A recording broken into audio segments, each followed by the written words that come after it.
No, wrong, no, wrong. B minus. No, wrong. B minus. Greetings, Professor, Lord of Red Magic, the fiery mana of emotions. It is I, of the Mana Source, come before you across the astral plane. Oh, hello. Hi, Professor. I come before you to pledge my loyalty to the power of the mountains. Yes, I renounce control magic. I wish to seize new adventures, new passions, and draw new cards. This is about Humble Defector, isn't it? Our next card is Humble Defector, which lets you draw 2 cards. 2? I renounce blue and white mana. Oh, are we done flashing back? Why didn't we start with that scene? What a confusing narrative. Draw 2 cards. The power, the power! Yeah. Big deal. You use it, then I gain control, so I get advantage too. You don't gain control of Humble Defector. Learn to read, Wedge. I gain control of it after you use it. Not if I use collateral damage on it next. Don't you realize anyone trying to defect from me dies to removal?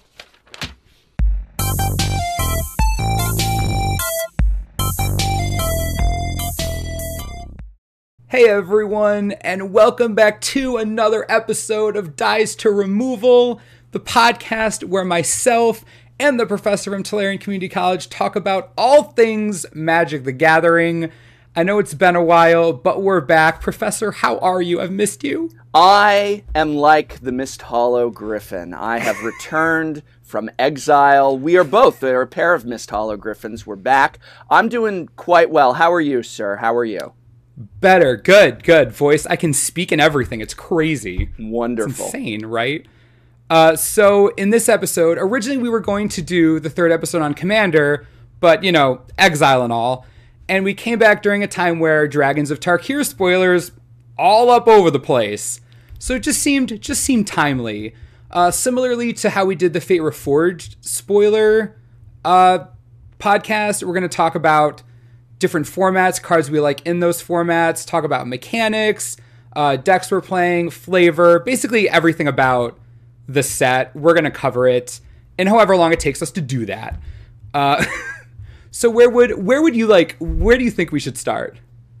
I think that we should start with just our initial impressions of the set now that it's been fully spoiled, what we see, what our first reaction is. I always say that I'm very bad at gauging just what a set is going to really be like in Standard or in Limited until I actually sit down to play, and yet that doesn't prevent me from having opinions. I'm always very skeptical during pre-release. I'm usually someone who gets won over after pre-release. After I've come back from pre-release, that's when I go into full hype for Standard and Limited, but I'm always very I don't know what we're gonna see here. What do you think? What are your first impressions with this set? I think, at least I should say, out of the gate, I think there are more standard playable cards than I expected there to be, at least as far as hype is concerned. I know when a new set comes out, there's usually more doubt than excitement about playability in constructed formats, but I feel like in Dragons of Tarkir, there are a few cards, at least more so than in past sets, that people really rally around. More so than I'm used to, which I think is really cool. So as far as playability is concerned, at least, before the set becomes legal, there's definitely a lot of excitement around brewing, which is always great. And I fully expect to see a decent amount of innovation in Standard, more so than with other sets, just because of the sheer amount of excitement. At least that's what I've seen so far. Yeah, I think that for me the most shocking thing, and I had like some jokes that I was going to tell, and I decided they were kind of too snarky for me, but I guess I'm going to say one of them, which is I wanted to say, oh, this is great, it's Dragons of Ravnica, because we've gone back to two color, and I feel bummed about that. I really do. I know that they have chosen that as one of the ways to indicate that time has changed, but I was so thrilled, and I know you were, Wedge, to be in this 3-color Wedge set, and I feel like we only got one set of the block in it because we were in the full 3-color Wedge set, and everybody was happy about that. Everybody was excited. We got the Onslaught fetches reprinted, and then in Fate Reforged we go back in time, and we've already kind of diluted it, haven't we? There was very little in the way of 3-color. Everybody liked what they did with the con leaders of the past, where they were all monocolor but with abilities in the other colors, which was clever, but everything else in the set was very light on 3-color cards and 3-color emphasis and fixing and encouragement. And now we go back to the present, and the Elder Dragons are, unfortunately, 2-color dragons. Yeah. And I feel bummed because if they are going to call these Elder Dragons, then this would have been great to have them as the Wedge colors in contrast to the original Elder Dragons. And so everything in here, and it really dawned on me as I was reading the full spoiler, and I was like, oh, wait, it's all just, we're in Ravnica, not Tarkir. And so I guess my question is this. Here's my question. I'm ready. Since the clans no longer exist, Jeskai, Sultai, Abzan, not only do these clans no longer exist, but their very existence has been erased to history. The dragons, the now Elder Dragons, buried even the knowledge that these clans existed. So there is no word Sultai anymore in the Magic universe. There is no word Jeskai anymore in the Magic universe. It is lost, known possibly only by 2 to 7 individuals, which is insignificant. So can we go back to Junk and Bug? Because there is no Jeskai. So, I mean, there's no Sultai. It's like, I'm playing Sultai. What's Sultai, man? I never heard of it. It never happened. Shots fired. No, I gotta go. Junk? Oh yeah, a Bug. Oh, you're playing Bug Whip. Oh, okay. I'm happy to go back to Rug. I like saying Rug for blue, green, red. I like that. But no, this is definitely something that I want to touch on. Back when the first card they released for Fate Reforged, I think it was 2 cards back in November. It was Crux of Fate and Yasova. Mm-hmm. And I think that was a horrible misrepresentation of how Fate ended up being based on just those 2 cards, right? Because you see Yasova and you're like, awesome, hybrid leader, that is really cool. There's still going to be this like emphasis. And I couldn't agree more. I think as someone who was way hyped about Wedges back in cons, because the outcry was insane for them, Fate Reforged didn't deliver. What I thought back then and what I hoped would happen was coming into the future, either the Wedges would stick around and they would change the abilities around somewhat, or they would switch to shards. Right. A lot of people were saying that, and I think that would have been clever to switch over to shards, because then we're still in a 3-color set, but the alignment has changed. And so going to 2 colors, especially on the dragons, all of them too. And here's another thing that disappoints me. So each of the 5 Elder Dragons all had the same sort of requirement, which is they're each going to take over the clan, and they're each going to say to each clan, drop one of the 3 colors. Not one of them was cool with the 3rd color. It feels so uniform, where it's like, okay, we have 5 identical Wedge clans covering all the range, and now 5 Elder Dragons take control, and each of the 5 Elder Dragons has the same requirement.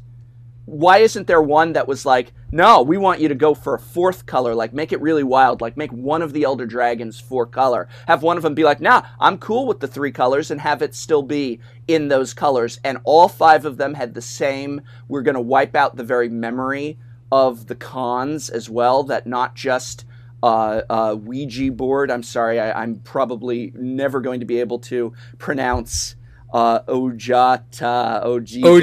Oh man, that's some pronunciation skill there. I call them Ouija board dragon. Ojitai.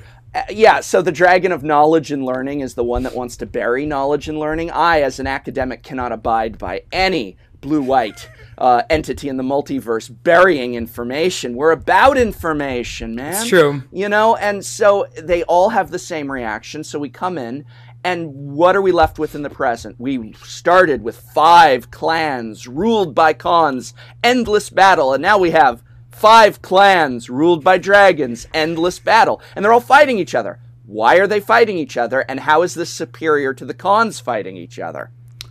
It was, I think like the crux of the issue for me is from Fate to Dragons of Tarkir, you have the dragons coming in and be like, well, we don't like this about what you're doing. So in the storyline, they remove a color.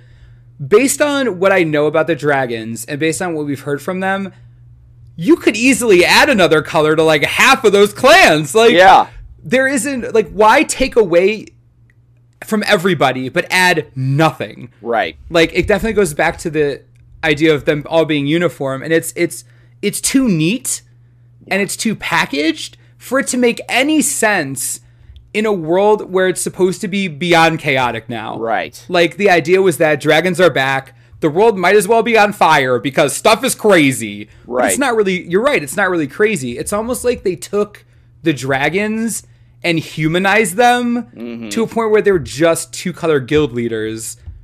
Yeah. Which, I mean, for a few of them, okay. Like, if you want to do that, that's fine. But for all of them, I agree. It's too... It's like a cop-out. It's just... It's lame. It's kind of lame, story-wise. Like, I don't know. Mainly because I'm salty because there are no wedges anymore. But the shards was such a nice setup. You already had Nicol Bolas there. Right. Just switch Silumgar to Grixis. Like, yeah.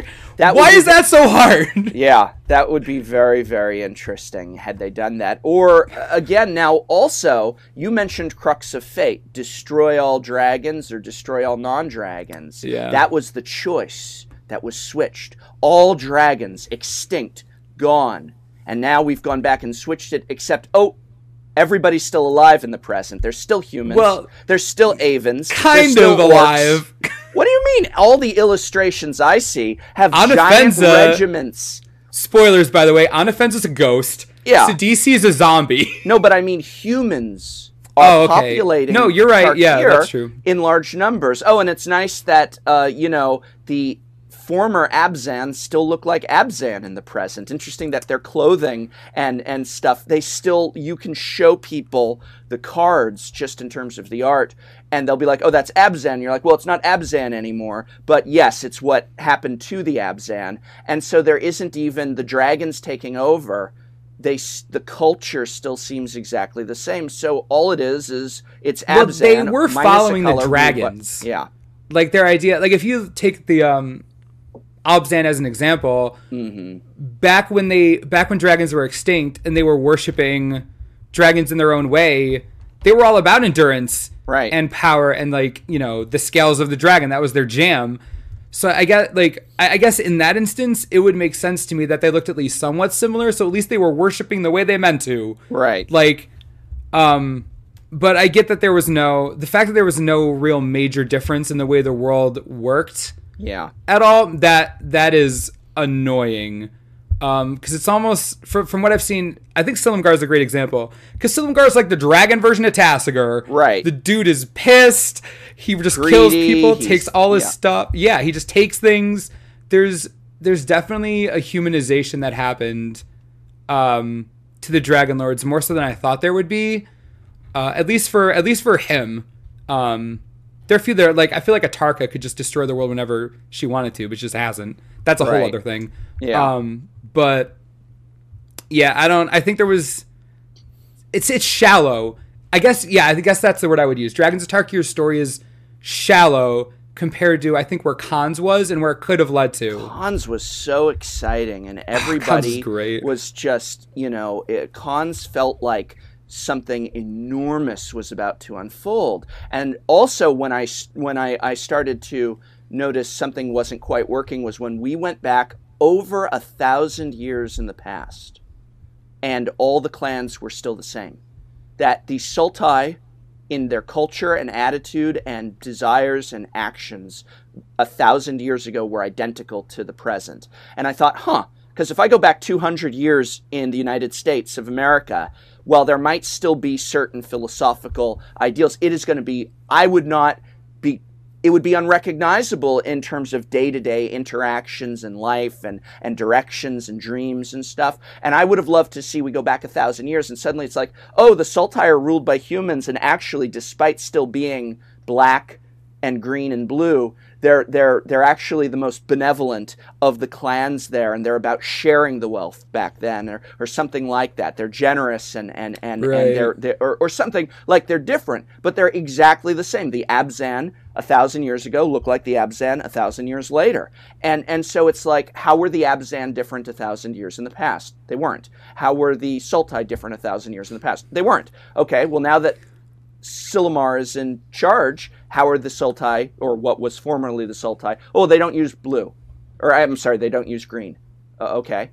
Why did he have a problem with green? I mean, I get a few of them where it's like, I don't want you using that black magic, but it's... Yeah, I get Dromoka. That's, for me, that's the only one that makes sense to me. Again, every one of them had a problem with a color. I can't imagine that the lush... Silumar was going to have a problem with, There's no way Silumgar has a problem with bayous or tropical islands. Oh, he'd love it. He's like, bring me the food and the treasure, No, I agree. It definitely, I think what they did was, like for them saying 1,000 years, it's so arbitrary. Right. Because there's nothing that measures that at all. Like, there's no story that follows that enough. It's just, there's nothing. If you go back to the lore, back to, like, the Thran, then if you follow the first, like, I guess, like, the biggest storyline, the artifact cycle, the difference between, like, the Thran and the Brothers' War and the invasion, like, there are very clear markers that separate them, and things are very different between these periods of time.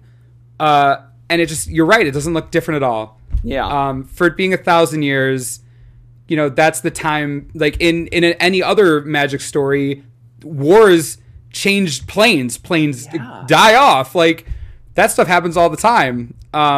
In much less time than 1,000 years. So, no, I think you're right. It's very unchanging. And I wasn't as worried with Fate, only because I'm like, it's a middle set. They're trying to set up. I get what they're doing. Like it was okay. I wasn't expecting a lot. Personally, from Fate, I expected more than I got, at least as far as the clans being different, but I didn't expect something revolutionary. I expected Dragons to be the revolutionary set. I expected that one to change everything. Revolutionary would have been if all creatures were dragons. Oh my god, I've been so sick. And also... Human Dragonkin, please. Do you agree with the idea that they have... I feel that they seem to be pushing that it's better, like that it was better to save the dragons for Tarkir, and yet can you articulate to me how it is better with the dragons? So how is this preferable to no dragons in terms of life on Tarkir? Because they're all still at war, and I don't understand why they're fighting. Like, I understand this idea of the petty human clans, but if it's just the petty dragon leaders, which is all they look like is petty when they're like, no, I'm the one in charge. They're pretty petty. They seem very petty. They're very petty. No, I think what happened, I think what they're doing is they're showing the world of Tarkir through Sarkhan's eyes. Right. And no one else's. Okay. Like, just Sarkhan loves dragons. Dragons are around now. All right, dragons. Like, past that, I think that if they're going to push, like, oh, this world is better because, dragons now, there would need to be evidence of that, which there isn't. Right. If anything, I'm assuming more clansmen are dying now than there were before, based on what I've heard. Dragons just killing people, and apparently dragons are just way stronger than, at least from what I got from Fate and Khans, dragons are way stronger than the humans thought they'd be. They're having increasing amounts of difficulty killing them, even the weak ones. So if anything, it's just dragons are overlords. Humans can't do anything, so they're just at the whim, hoping dragons won't kill them. Right, and that does not feel better. It was apparently a major bloodbath when the dragons seized control. Right, it seemed like it was a major bloodbath. And it's like, so what did Tarkir get from all those deaths? And it's like Sarkhan comes back, and it's like, especially in the preview, finally, a Tarkir I've always dreamed of, one with dragons. I'm so glad that 100,000 innocents were butchered by them 1,000 years ago, so that there are dragons. Now, dragons are everywhere else in the multiverse. I can even turn into one. But if they're not on Tarkir, I don't really care. I mean, they're everywhere. They're on every other plane. There's a dragon. There's even a dragon on Innistrad. That makes no damn sense, but there's a dragon on Innistrad. But I'm not happy unless there's dragons on Tarkir. And if 100,000 people have to get butchered in order for me to look up in the sky and see 1,000,000 dragons flying around eating people, yes, it's better this way. It's better this way. So now my story is done. Now, who let the Eldrazi free? Who let the Eldrazi free? That's what I want to know. Sarkhan was never born. He was not on Zendikar in this timeline. There is no way Sarkhan was on Zendikar in this timeline.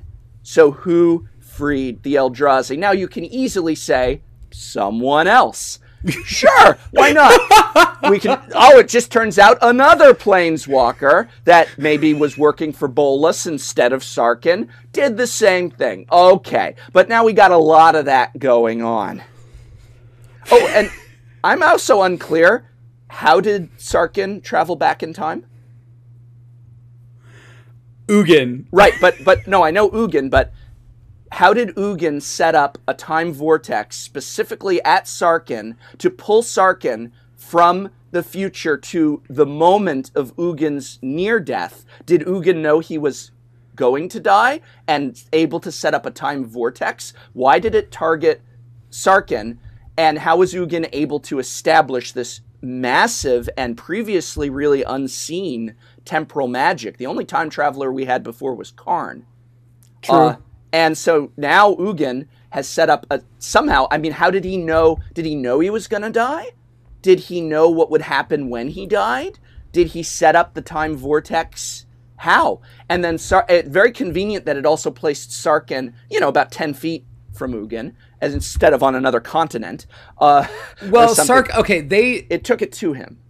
In the Khans universe, they knew Nicol Bolas killed Ugin because that's what made all the dragons extinct. Right. So I don't know how. Actually, I have no idea. I have no idea how he got in the past. He went to Ugin's Nexus. Yeah. And there was just this time vortex there. Right. He stepped into it, and it took him back to exactly where he needed to be to put Ugin in a Ugin spell. It's just Ugin magic, man. Ugin magic. Now, by the way, I know that you're kind of the lore guy, and I don't mean to correct you, but you said Nicol Bolas killed Ugin, and Nicol Bolas did not kill Ugin. Ugin was alive when Sarkhan arrived, because Sarkhan didn't save. No, I mean, but go ahead, sorry. It's like Nicol Bolas is the most brilliant creature in the multiverse, right? One of them, anyway. Yeah. He is the master generally of accepted. Machinations upon schemes, upon enigmas. It's everywhere. And we're to believe he's as stupid as a James Bond villain. He has defeated Ugin, and he goes, well, I'm just going to let him bleed out, and then I'm gone. And he disappears, leaving Ugin alive. He came there to kill Ugin, and then he goes, well, you're pretty much dead. Farewell, Mr. Bond. And then you mean in the Fate, right? Because if Goldfinger stayed, Bond can't escape. So if Nicol Bolas had just stayed to, watch Ugin actually die, or, I don't know, deliver the killer blow, then there's no way Sarkhan could have defeated Nicol Bolas to save Ugin. No, you mean in the Fate Reforged, like in the past, yeah, right? When he goes back, Ugin is still alive. Sarkhan Yeah, finds, no, that's what I mean. I meant why before did Nicol that. Bolas leave Ugin alive? He left the plane with Ugin still alive. I know he did. That was a horrible... Why? What I meant before Sarkhan went back in the past. He still would have everything before Sarkhan went back in the past. Nicol Bolas delivered the final strike, but he was That's still what alive. I mean. But he didn't kill him. Apparently, he just left him to bleed out. Which happened. Right, but that's crazy. That's James. That's what I'm Bond saying villain. is he died. Okay, you were telling me he didn't die. I said he died, which he did. Oh well, no, but Bolas didn't kill him. Like he just mortally wounded him and then left. Okay, well, I mean, and then if you die from the bleeding, he killed you. Okay, Like, right. I'm just saying that it's like no, why yeah, didn't, no, okay. I just want. And I mean, according to the books, definitely wasn't shouldn't. Bolas someone who liked to eat the mighty planeswalkers he defeated? Right? Like I he think so. feasted- Yeah, he yeah. feasted That's on a the thing. Great Leviathan, one of That's the a first thing. planeswalkers, and he Right. ate and absorbed the mana. And this is how Bolas grew strong, was not just by defeating his enemies, but absorbing their great mana power. And Right. surely Ugin, the only other dragon, probably elder dragon, we've ever seen with a spark, defeated truly by Bolas. Bolas would have stayed and eaten that body. And just booked it. but that was pre-mending, and so maybe now that the universe is, oh wait, but this was pre-mending. This was And pre-mending. we know No, you're that Bolas ate people. And This it's- is.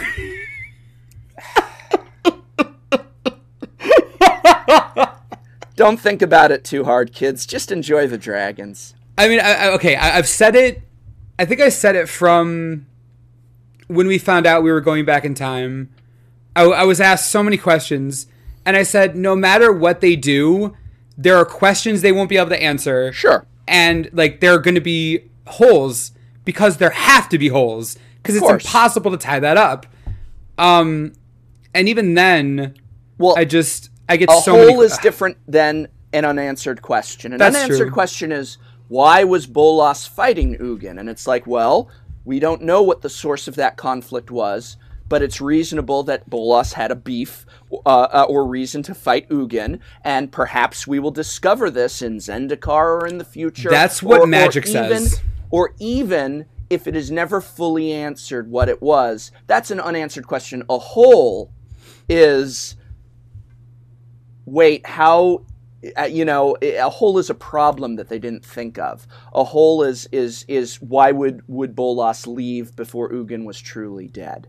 Yeah. That's Well, a hole. Where, That's a plot hole. A plot when hole asked- is if Sarkhan used Ugin's spell to save Ugin, why couldn't Ugin cast that same cocoon spell on himself? That was Ugin's cocoon spell that Sarkhan used. You put him in a. I'm you put him in a assuming he was Hedron. too weak to, like, activate it. I don't know. If Again, yeah, that's just like... post-mending Sarkhan could cast it, pre-mending Ugin could freaking cast it. Come on. Too weak. I guess. And we can explain it all away. We can explain it all away, but there's a lot of things that need to be explained away. All the questions I've seen that have gone towards Magic R&D is they always answer with, there's more to come about, like, it's not over. Right. Like, this issue isn't over. Sure. Which, if you want to answer that way, that's fine. They definitely could have answered more questions.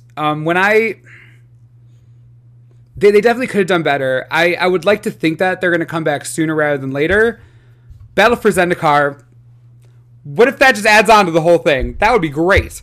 But I don't know. It's hard to defend them, at least with Dragons of Tarkir, because, like, unanswered questions, like, when I think of holes, I think of that as a hole, because if you can't answer it, it's empty. Like, that's how I look at it. So, I don't know.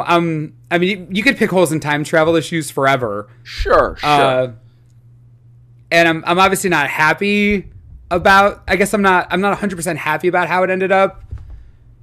I don't know. I wish I could give some sort of defense, because that's, like, what I do, but I can't really. Like, what are you gonna... It's almost like they open themselves up to criticism by creating a timeline that goes back in time between mending to one of the most powerful planeswalkers of all time. Right. Why did and then you go to, well, guys, why did it have to be pre-mending? Why couldn't it have been going back to post-mending, because pre-mending opens up problems. Did Sarkin, when he goes back to pre-mending, surely, I mean, like, does he or does he, you can't help but ask the question, does he suddenly have pre-mending powers? Because you care about that stuff, because that's why you read this stuff and don't just have numbers on a blank card. And surely, you know, there's a question in that. And so if they go, well, why'd you set it to pre-mending? Was it so that other pre-mending planeswalkers could arrive? No. We were barely... Sarkin was in the past for about 10 minutes. I mean, and then he gets sucked back, and it's like, okay, why did that need to be pre-mending? Did it provide anything? It provided a lot of questions that are frustrating more than tantalizing. I wanted to, if now he went back and suddenly he had the godlike powers, and it was those godlike powers that allowed him to save Ugin, then it makes sense. Then it's like, then Sarkin had power like he didn't know, and stuff. Of course, this then brings up the issue that pre-mending power planeswalkers in storyline is much more interesting than post-mending planeswalker powers in storyline, which is why every storyline in Innistrad, Avacyn was created pre-mending by Sorin. He can't do that anymore. So we had to say, well, he did it pre-mending. And then, you know, moving on, Liliana, well, she wanted to get her pre-mending powers, so that's why she made the deal. It's like everything interesting about planeswalkers still goes back to pre-mending, but that's another rant. Yeah, the mending in general, I will never be okay with. I don't think. Yeah, in terms of storyline. I mean, in terms of story, I would never argue that you need to represent pre-mending powers on a card. But now that we've had Teferi at pre-mending state on a card, we see that, we're not showing everything the person is capable of. We're just, I agree with that. But and as a Teferi fan, I weep tears that was not a better card. And that he did not show up! The Time Mage. I want Teferi, come back. Anyway... yes, and then the final question, and then we're going to get off this because everybody's like, oh boy, they're ranting. Okay, let's talk actual mechanics and great cards. We're just going to see the time where people are watching. Just right. It's just like just downhill. Unsubscribe. That's just on your channel. Not to me. Whoa, let's back off, man. But you're bringing this rant to my channel. Here's the final thing. It's a bloodbath when the dragon sees control. Time is irrevocably altered in a major new direction. And yet, every coupling that needed to happen over 1,000 years for Zurgo's parents still happened, so that Zurgo was still conceived and born at the exact same instant and moment. And on top of that, I mean, the impossibility that none of his ancestors were killed or even just their futures changed. Because not even of the bloodbath of the dragons taking control, but of the whole new timeline, whole new people are going to be. You're telling me not one person died that didn't die in the original timeline. And they also think, you know what's a good name for our kid? It's still Zurgo. And that they still have the same name choice. I mean, I have a kid. We had a list of possible names 10 feet long. And you know, I mean, gosh. It's fate, man. It's fate. It's fate. Yeah, Zurgo's really important to fate. You know what it is? It's like the opposite of the butterfly effect. Like it's like trying to teach a lesson. Like, hey, all this stuff can change. It doesn't matter. Right. Oh, so if you have a spark. Last lore question, Professor Wedge. If I have a spark, if you have a spark, right. What causes that spark to ignite 99.9% of the time throughout all of Magic's history? Trauma, near-death, grief. All the planeswalkers, they would have died if they didn't have a spark, right? For almost all of them. It's called they were about to be killed in a brutal, devastating way, and that's when the spark ignites, for all but the rarest of exception. How come Narset's spark didn't ignite when Zurgo brutally murdered her?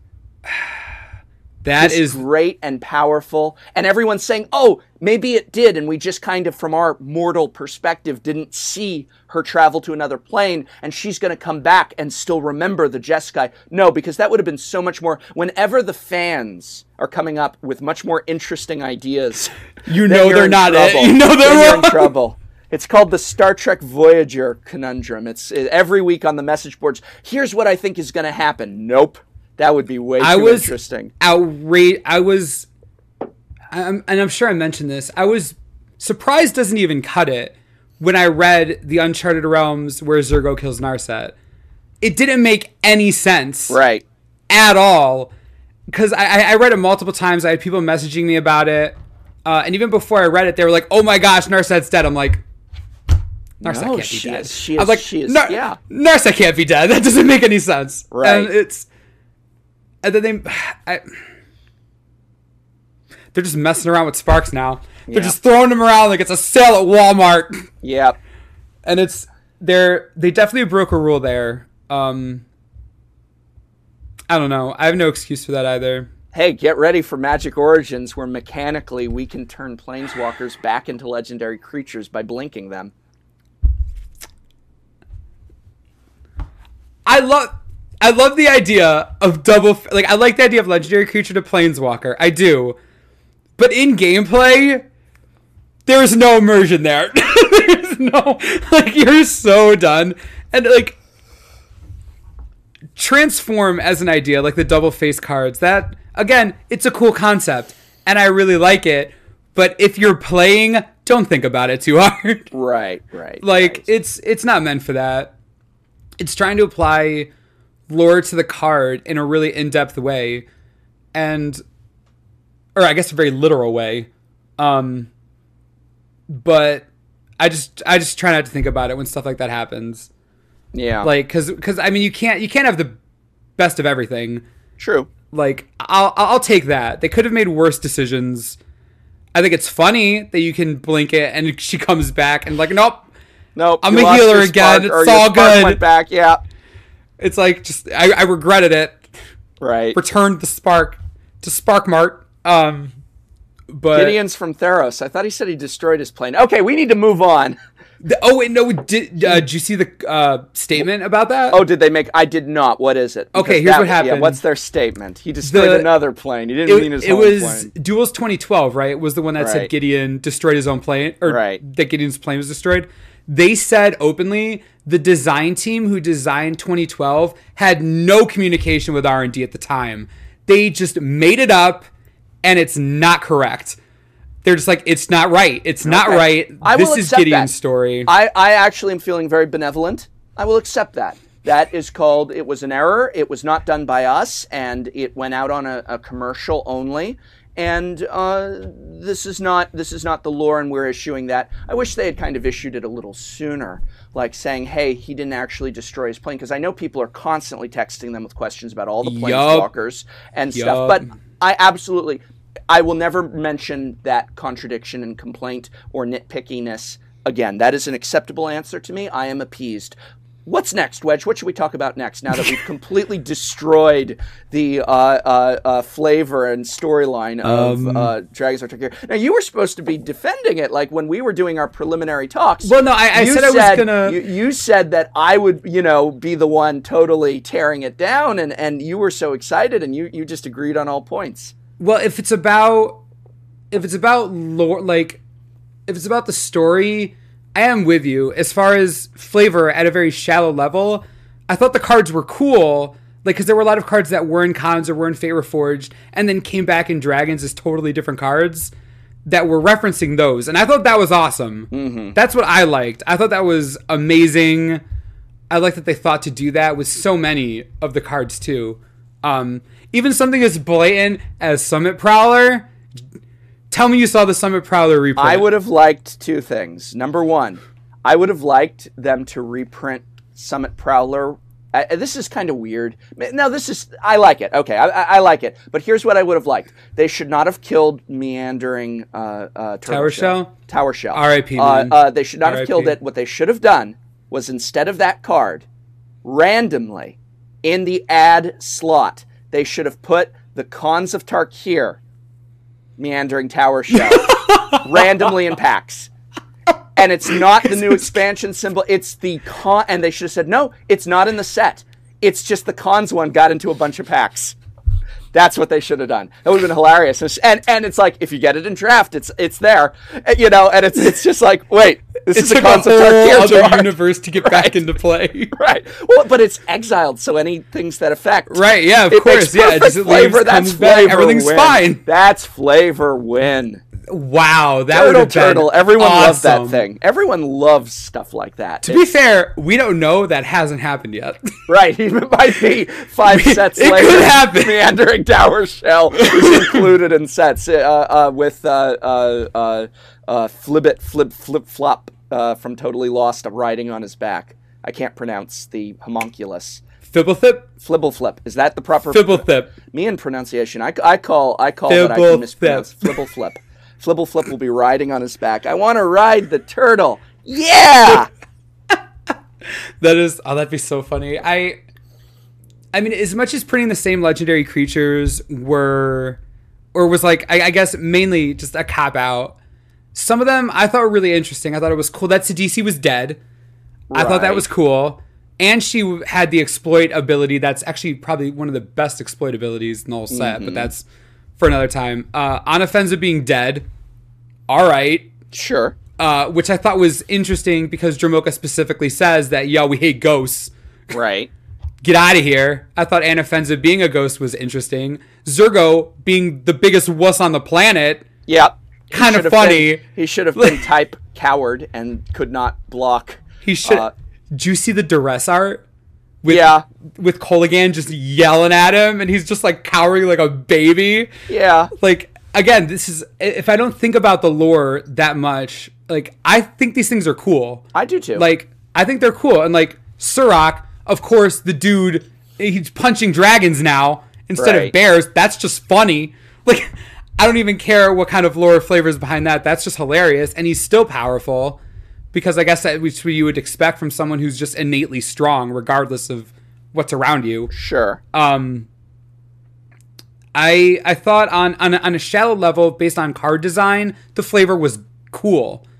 Like, I liked it. Obviously, I wish there were Wedge colors, but they could have done worse, especially with legendary creatures.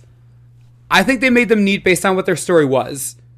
Isn't it? Wouldn't you have liked to have seen a few more? Like that, there's only the former cons leaders. I would have liked more.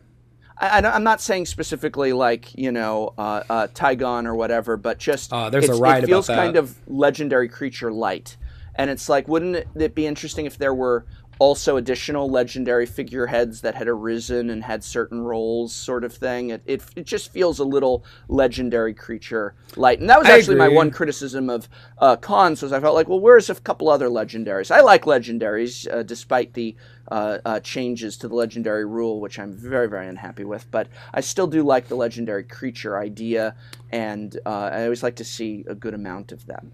They actually, they definitely skimped on legendary creatures. And it's not like there weren't cases where they could have printed them. Elite Scaleguard in Favor Forged is actually a legendary. That's a leader of a faction group of the Obzan. Right. That was killed in battle. Right. Where's that? Like, there's the spoiler that we got, Damnable Pact, on it is flavor text from a dragon, from Silumgar's Dragon Speaker, who is named. Right. And on the card. And there's flavor text all over the place with names of people we've never seen. Right. They could have printed more legendaries. I guess we just forget that all the Dragon Lords are legendaries, all the old cons are legendaries. Right. Yeah, I do forget that. Yeah. That's 10 legendaries in the set. Okay. Yeah. So I get why, but if that was the case, then they should have, well, I mean, Fate was a small set, so you can't really overload there. That's tough. I guess in cons maybe more, but if you did more in cons, then like let's say, you know, you had like lieutenants or faction groups, stuff like that, then you would have had to explain them in Dragons. So either they all would die or you would overprint legendaries, I guess. I don't know. I don't think that's a big issue. No, I don't think that's a big problem. I don't think it is either. I think maybe it was also that the now Elder Dragons, we're all in Fate Reforged, so we've got a lot of doubles of, That's true, yeah. Yeah. Yeah, you definitely couldn't have added any more to Fate. No. That was a lot for a small set. No, it's, again, from just a player's perspective, I just really like Magic, and based on the story at the most shallow level, I thought the legendary creatures were cool. Yep. I thought what they did was cool. I thought where they landed was cool. I thought Narset's story was awesome. Sure. Like, all that stuff I liked. But when you go into the larger issues of time travel and their decision for the path of that 1,000 years, obviously lacking. But for the set as it is, I think it was fine. Okay. Like, I think it was okay. So let's start talking some of the real. Oh, actually, cards? Yeah, cards in the set. What? There are cards. I think there's more than 5 of them too. There's more than 5. Yeah, I think there's 10 or 11. There's a lot of cards. We know there's at least 10 I didn't legendaries. refresh my screen as I kept scrolling. There's more than that. Oh wow, there's a lot. What do you like? What do you like? Look. All right. I guess we should start. Let's do what we did last time. Start with standard. Yeah. Because that's what I'm going to need to do. As far as overall cards, my answer is always Surrak. Which actually is a great segue, because Surrak is my favorite standard card. Really? Okay, interesting pick. Right? For me, that's out of left field. As a blue-eye control player, there are many other cards that I would have considered, but the reason I like Surrak so much is he fundamentally changes the target damage. He changes aggro's, I guess, I don't know how to say it. He just makes it way faster than it used to be. He exceeds the amount of damage you could possibly deal at turn 3 by a ridiculous amount. His formidable ability, 8 power seems difficult, but when 5 of it comes from him himself, not really that hard to pull off. As soon as he was spoiled, the first thing that came up was turn 1 Elvish Mystic, turn 2 Courser of Krufix, turn 3 Surrak swing.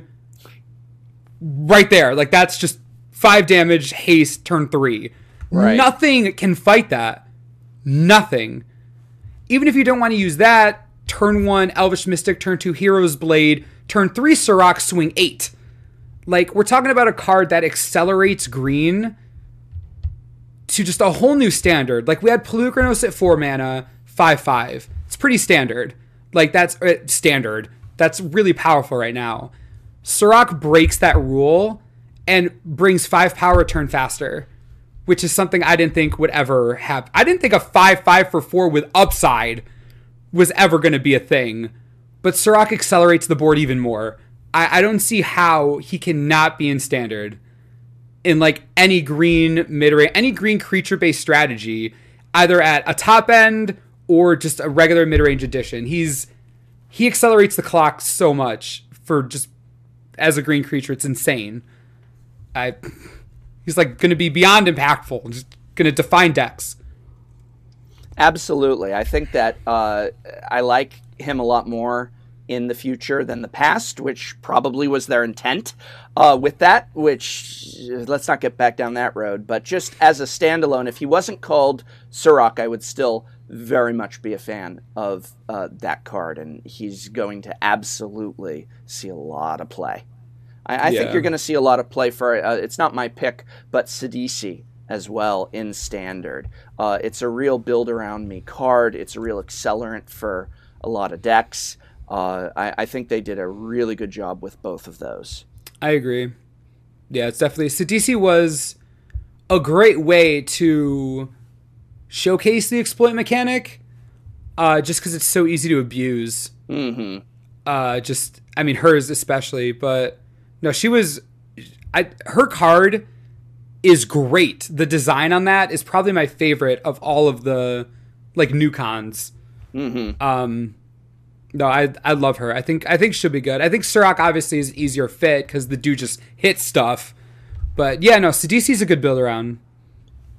What do you think of Dragon Lord Atarka? I'm not saying that's my pick, but do you think that this is going to see standard play, or do you think that as amazing as its ability is that it's just too overcosted. But can we ramp to it? Can we accelerate to it with some green in a Gruul like deck, or is this just too overcosted?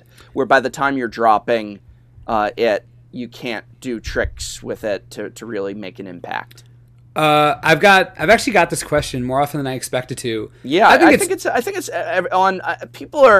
A lot of times people get excited about cards that a lot of others say it's too overcosted, but everyone's noticing how expensive this card is. It's true. It is expensive, but the ability warrants it. I think it's possible. I guess what I'll say is I don't think that Dragons of Tarkir is going to make the format so much faster that ramp decks can't exist. Mm-hmm. I think it's a high end, like it's obviously like a one of end game card, and I'm worried about it being a win more. But at the same time, I mean, green devotion is still a thing. Green based devotion strategies make a lot of mana. You even see cards like Karametra's Acolyte seeing play. I mean, it could. I would have to wait to see new standard because it really depends on what's going to be defining the format. Are we going to see green mid-range decks defining the format, or are we going to see red-white, blue-white heroic strategies defining the format? Because whichever of those reigns supreme, that'll decide. If you have heroic decks, Atarka won't see play ever. But if these green mid-range strategies are all over the place, yeah, like Atarka could absolutely see play. It's almost the same reason why New Sarkhan could be out multiple turns. Like if it's a slower format, I think that's what we have to wait and see. It really depends. The beginning of the format is going to be skewed toward faster strategies, so I don't think we'll see Atarka for like at least a few weeks if it's going to come out.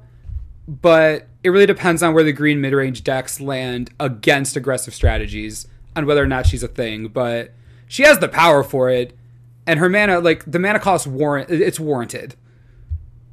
No, she's good. Oh yeah. I think she's good. Obviously, for Commander is very happy. Before we get to that, but for Standard, I don't know that we're going to see her, especially because we're in red and green. The green maybe with acceleration, but I don't think so. My guess would be no. My guess would be you're not going to see her on the battlefield. That's fair. So go ahead. No, please. Anything else? Forgot what I was going to say. Pick? Okay. Well, my pick for Standard is White Fireball, Secure the Wastes. I love it. I'm calling it White Fireball. 1 white, an X, and except unlike Fireball, it's at instant speed, and that's what does it. This is a fabulous card. I think actually this has a chance to see play maybe in other formats. Maybe you're going to see this pop up in Modern a little bit, but definitely in Standard. I really like that this card has no real catch to it. That they could have made it 1 white XX. They could have made it 1 white and X sorcery. They could have done some other little like holdbacks. And what's a strictly better version of this card? There really is none without it being totally busted. This is the strictly best that you're going to get. Because there's what we're going to see in the future are strictly worst secure the waste. We're going to see 1 white, and X to do this. It's a fabulous card. Being able to hold your mana, especially in maybe some Azurius control decks, which we're going to see. Or my wife is so excited because she thinks it goes well in her Brutal Horde Chief deck, where she is still trying to make those Mardu tokens work. We're still on that. Oh yeah, she's thrilled because she's going to bring in all her tokens on her opponent's turn, and then with the Horde Chief already in play, and then swing in with them right away on her turn. She's like, wait, it's instant? That's what got her excited, and she's going to try and make that work. We're going to be seeing Secure the Wastes. It's something that is versatile enough to be in a lot of main boards. It's something that is absolutely going to be recommended for a variety of sideboards, and I really like it when we see an all-around good card that doesn't have those drawbacks, but is not overly powerful. It's not a win condition. It's not an I win card. It's not a card with no answers. It's just a card that does something, I think, relatively new. I mean, putting tokens into play is nothing new, but for just mono white, X and white, instant speed, putting those tokens in, this is fabulous. It's fun. It's a real Magic card, and I'm super excited about it in Standard. I think you're gonna see it in more than one type of deck, which is always nice too, because it means that it's not just like, yep, that's going in the blue-black control and nothing else. But no, this is actually going to be in a variety of decks. I think I couldn't agree more. We have a video coming out today where I just freak out about this card. Oh, good. Just because it feels like a card that would have been printed like 10 years ago, and they just didn't know it was going to be so good. Right. It's so cheap, almost couldn't be cheaper, and it's instant speed. Based on token generating X cards in the past, I mean, Martial Coup is probably like the flagship of those cards. This doesn't happen. They don't make instant speed X creature generation. They just don't do it. Yeah. And to make it that cheap with no drawback, you pay 1 for each. Oh no, like right. For no drawback, it is eternally, like, obviously let's see playing Commander for all of existence, but I could definitely see it in Standard. I wouldn't be surprised if it's tried in Modern, but it's definitely made for. It'll always be on the Modern short list. Like, that's true. A lot of people, when I did my top 5 cards that are likely going to be see Modern play, and I did not mention Secure the Wastes because I was just looking at 1 through 5. A lot of people were like, wait, well, I know Secure the Wastes. And it's like, well, actually, I think that might be had I done a top 10 on that. Maybe that's number 6, maybe that's number 10, but it's definitely on the short list. And even if right now, and here's the thing about Secure the Wastes in Modern, even if right now we are not going to see it in Modern play, in the future, when new cards get printed, it will be the first one that people start to look to and say, wait a minute, can we use this in conjunction with Secure the Wastes in a beneficial way? Or a new deck emerges, can we use this with Secure the Wastes? And I think it's just a great, well-crafted card. There's no strictly better version. We're only going to see strictly worst versions for the rest of Magic history in Standard. I love it. Great time to be alive in Standard with Secure the Wastes. Yeah, it's surprising. Yeah. Well, not surprisingly. It's insanely versatile in a Standard environment with so many different strategies. You've got a Warrior deck, which I'm sure is going to get built in like 80 different ways. You've got Red-White Devotion, which I know this was actually the first place that people were talking about Secure the Waste in Standard because of Perforos. Then you have white-based control decks that are like, these are free small creatures. It's like Lingering Souls all over again, but not. Sort of, but it's for it to find so many different homes before it's even come out, at least to be tested. It's definitely really powerful, and it's simple, but it does something people have always wanted to do, but it does it better with less restrictions. Yeah. There's like nothing bad about that card. Right. And that ability of it to find a home in multiple decks is why it's going to be around for the run of Standard. Keep in mind that this is not just here for Dragons of Tarkir. When Magic Origins comes out, when Battle for Zendikar comes out, there will be new decks taking over in Standard, but you might still be able to use this card. And one of the things I always hate is let's say I've got some deck, I don't know, it's a Reanimator deck, and then all of a sudden the new set comes out, and my Reanimator deck is totally hosed, let's say, but none of those cards then are going to be seeing any play. They've all gone from being worthwhile to worthless in Standard. This will not be one of those cards. This card, it'll be like, well, I'm not going to be able to do my Red-White Devotion when Perforos goes out, sort of thing, but Secure the Wastes will still maybe be finding a home when Battle for Zendikar comes out. It is going to have value in my binder, in my decks. And I really like that because I want the cards that I've traded for, that I've bought, that I enjoy and that I love to be playable. I want them to be played. I don't want them to blip out of existence just because the new set came out. It's definitely very much at a local card store I used to go to, we call it like the Birds of Paradise effect. Yeah. Which is just a card is always good no matter what's around it. It's just individually good, not based on anything else, but based on it's just good. Like Sol Ring, it's just good no matter what. Right. And this is definitely a card like that. Creature generation, super cheap, no drawback. It's got every piece to be good forever. Absolutely. Totally. That was a good one. Yeah, good no. Yeah, and I let you go first. I'm just glad I got that one in. Because I know you're much more you're much more in tune with standard than I am, and so when I'm putting in my pick, it's always like, oh, what's his response gonna be when you agree? I'm like, oh, I mean, yes, it's a great. You're not like yeah, Professor, that's gonna that's gonna make an impact. Sure, oh, I think that's cute that you like that card. I mean, I guess you could look at it this way: people play Raise the Alarm all the time. There you go. Right? No. Not anymore, they don't. Well, they don't, but they did. Like, effects like that. Sure. They've had their times in Standard. Yeah, but this is going to probably start replacing that in a lot of places. That's what I mean, is this is just better than that. Great. Can I do an honorable mention, though? Can I do this card? As long as I keep doing it after you. Yeah, oh, please. Okay, so this card is beautiful. I love everything about it except the fact that it isn't going to see play. But it's an honorable mention. It's a beautiful card. I like what they were trying to do with it. It's different. It's special. Everyone got excited, but then everyone thought about it and said, it's not going to get there, but gosh, good for it for trying, and that's Commune with Lava. 2 red and X.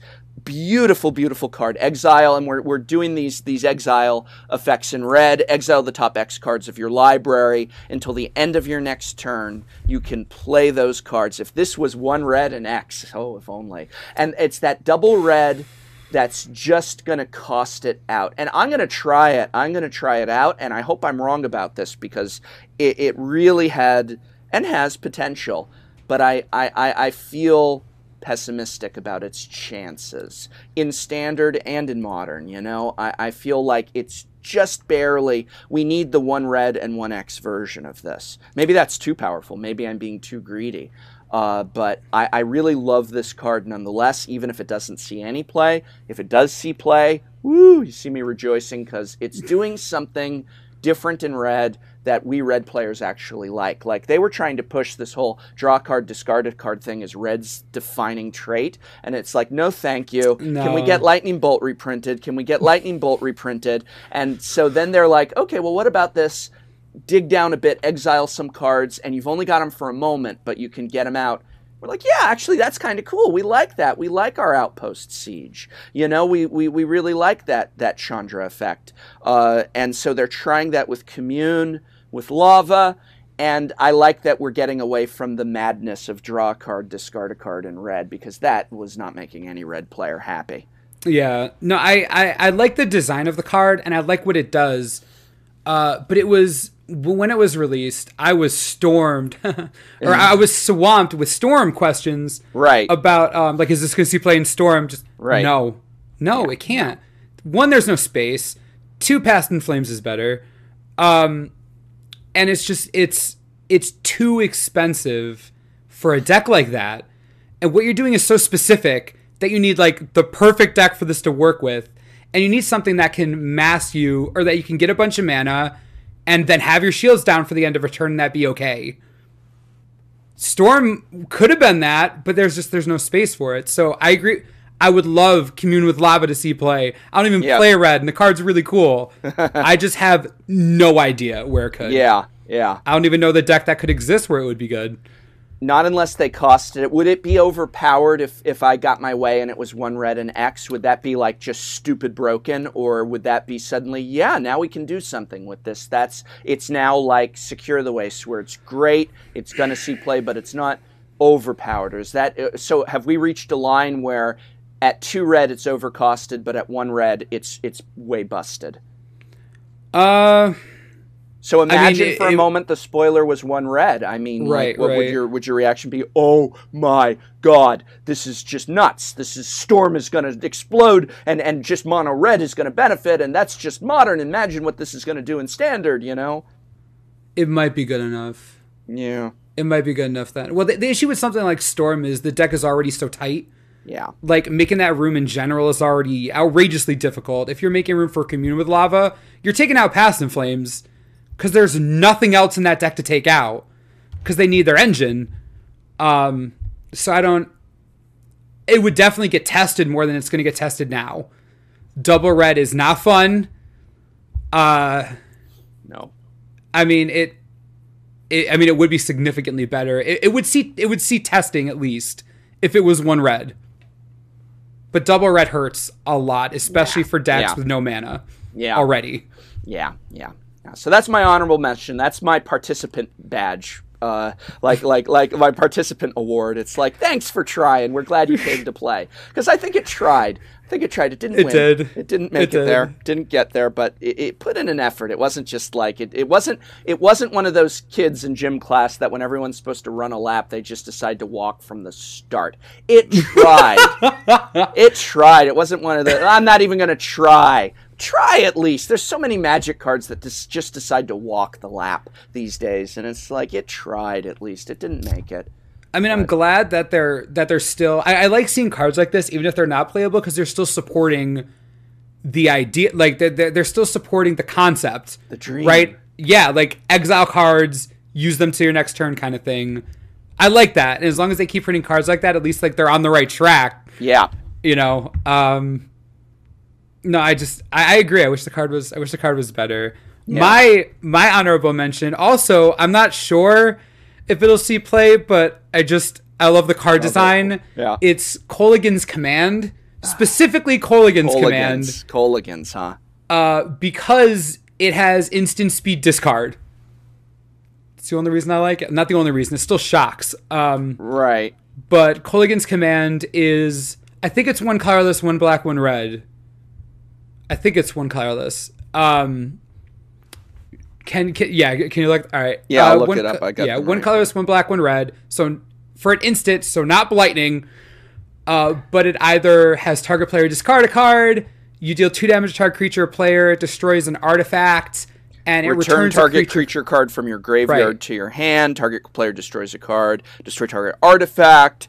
Kolaghan's Command deals 2 damage to target creature or player. Thank goodness it's hitting both there. That helps it out. I mean, at 3, sure. I like it. I think a 3-mana instant speed spell that lets you discard shock is pretty sweet at instant speed. That's what gets me, is being able to discard your opponent's upkeep is pretty awesome.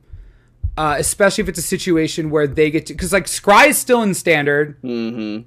You can still mess with people who Scry, which I think it's a cool synergy. I'm not sure it's going to see play, but I like the idea that they have an instant speed discard spell, because those are not common. No. Those are not common.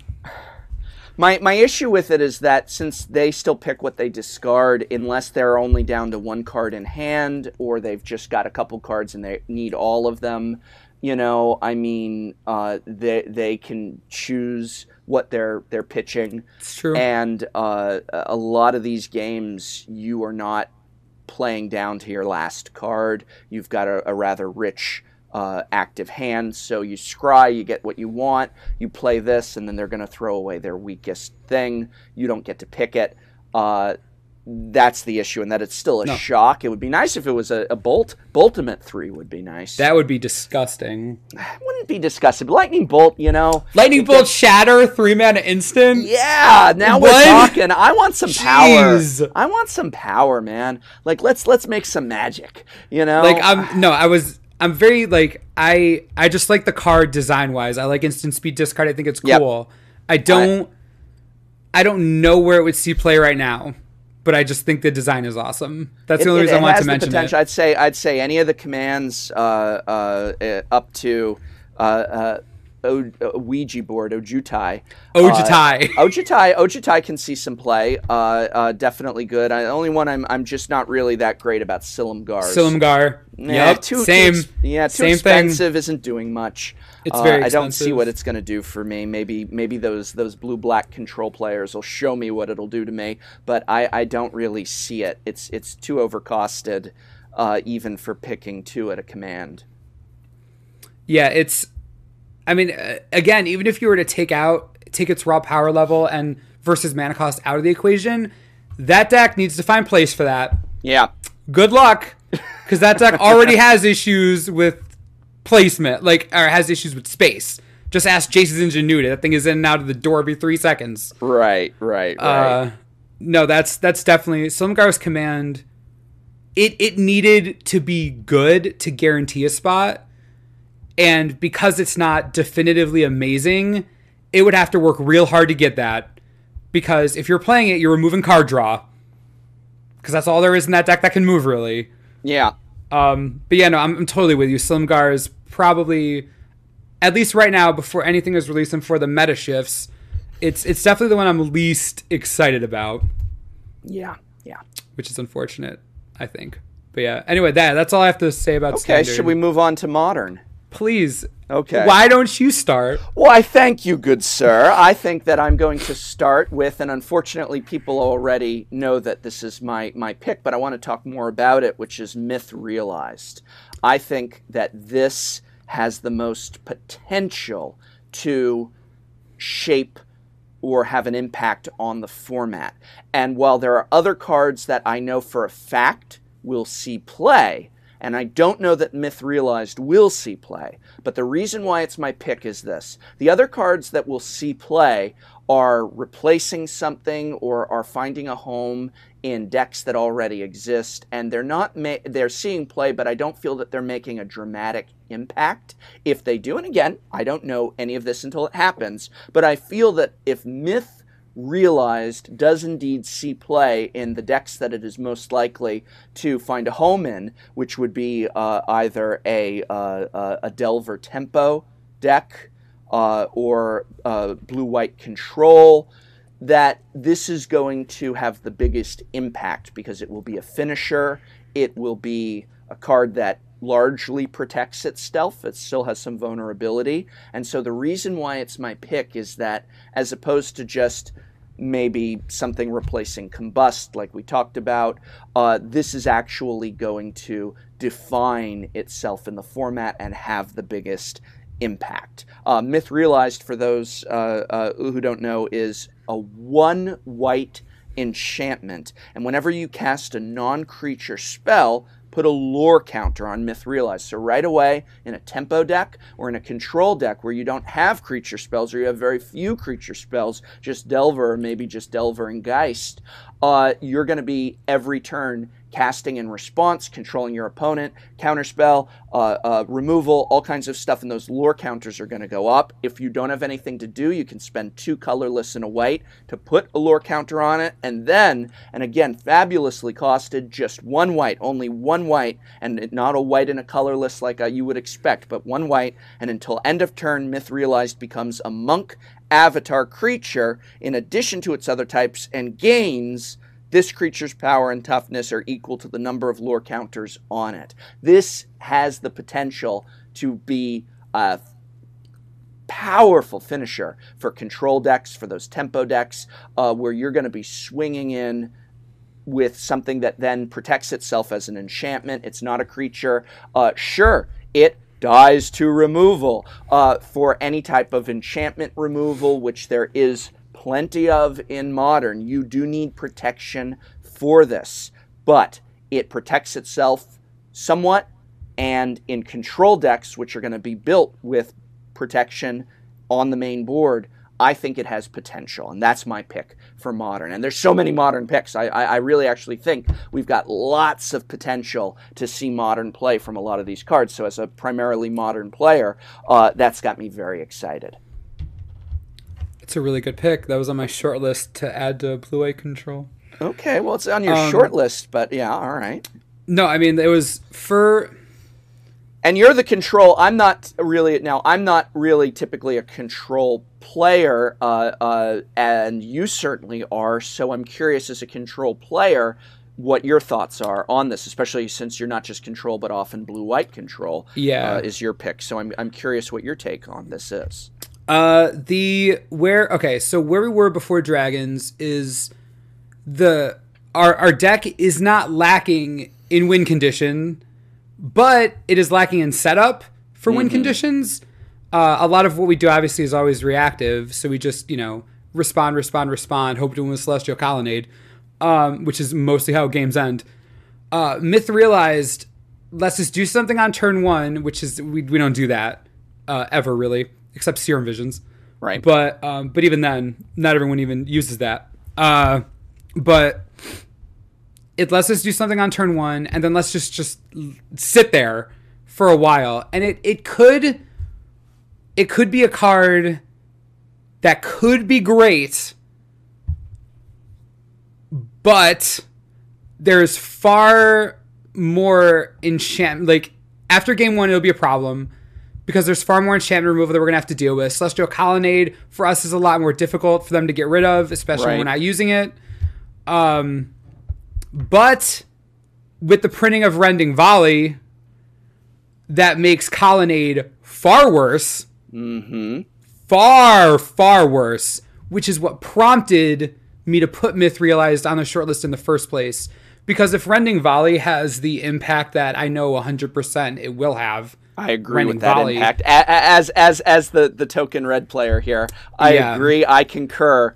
We are very happy for Rending Volley, and it will be in our decks. You can bet on it. Yeah, that kills every win con we have. Kills Colonnade. Kills Resto Angel. I mean, we've got nothing left. So we need... Oh, you're so happy. So we need... I'm not even the twin player. I'm not even the person who was supposed to die to this card. Like, that card's supposed to kill Deceiver Exarch. Yep. That's why it was made. Not to kill Celestial Colonnade. Whoa. But, oh yeah, you're so sad for me. But we need something that can survive Rending Volley. We need it, and we don't have it. So Myth Realized could be that. It's definitely gonna see testing, at least from me. Mm-hmm. I'm already working on cutting down the very limited creature package I already have, because Resto Angel just gets so much worse when I can't actually use it. Right. Ever. But if it wasn't for Rending Volley, I'm not sure I would try using it. Only because I don't think I would have needed it. But now I think I might need it. Yeah. Or something. I need something else. And I think it's worth testing because it's value. Like, you play the enchantment, and then everything I do for the rest of the game just builds it. Like, right. Why not? You know? Right. I'm not losing much. But in a control deck, especially in Modern, we're pretty weak right now, just overall. Yeah. Because, we're not playing a combo. We don't have anything, sneaky we're doing. Right. The only place we can really move on is our WinCon creature package. So if Myth Realized goes in, it's got to take away from Angels or Vendilion Click or something, you know what I mean? Right. I like it. It's just a matter of room and how much Rending Volley is going to hurt my soul. It's also much better against, if red decks continue to be, 20% or 12, 13% of a field. Shh, they're going to ban Lightning Bolt if you keep saying that. Stop. They're not 20% in the field. It's not. Lightning Bolt is overrated. It's not even format where, shh. Lightning Bolt is overrated. Best burn spell ever. Well. Anyway. Yeah. What? Were you going to disagree? No, I'm yeah, baby, but we deserve something, man. The Myth Realized is I'll take that against Obzan all day. Yeah. But if red decks continue to be prevalent, if they keep growing in popularity, then it'll just die to the format. I just think Myth Realized isn't fast enough to deal with burn decks. Maybe. We can't get rid of enchantments. We can't get rid of enchantments. So yeah, but we won't live long enough. Perhaps, but your control, and in you controlling us and countering our damage attacks each time you do that, you're growing it. And then eventually it'll be out of bolt range really quick. And throw down a Leyline of Sanctity. And oh man, if we get Leyline of Sanctity, we're fine. Game's over. Yeah. We don't need, but that's we don't. I mean, at that point, I'm just worried about if I put in Myth Realized, and if I look at my opening hand, and that's taking the place of a Core Firewalker or another counter spell, those are both better than Myth Realized. I don't know. It's just, I just don't know the power of the card yet. Until I All right, play I'm going to test give with you. it, I'm going to, without getting off topic too much. I'm going to give you a gift from me, the red player, to you, the blue-white control player, who's worried that you're not fast enough. I'm going to give you the answer. This is the other red players are going to grab me after the podcast and beat me up for saying this, let alone on the air. But the gift is this: Sanctimony. Sanctimony? Yes, secret sideboard tech. 1 white, 1 colorless, and enchantment, which we have no answer for. Whenever one of your opponents taps a mountain for mana, you gain a life. It's modern legal. What? Yep. I didn't know about that card. What set's that from? Right. Just remember to credit me, the red betrayer. What set is that from? That set was originally from Urza's, but it got reprinted in 8th. 8th. It's always 8th edition, man. Yeah, it's always reprinted. 8th edition. So it's that card's such broken. A great answer for the rise of red. 1 white and a colorless for an enchantment, and every time I cast a red spell, like with the Dragon's Claw, which is an artifact that I have answers for. I have no answers for an enchantment. We're mono red. Everything is a mountain. So whenever we tap a mountain for mana, you gain 1 life. Tap 2, you gain 2 life. We'll never be able to take you down if you're running. Yeah, that's crazy. Sanctimony. Yeah, that's a good You're card. welcome. I'm so glad I could tell you, help you out against us. I hope there is a place for me in the new Azurius order. If it helps, we're still not a good deck. We're still losing to everything. Right. Okay. Well, enjoy Sanctimony. So, what's your modern pick then? Avatar of the Resolute.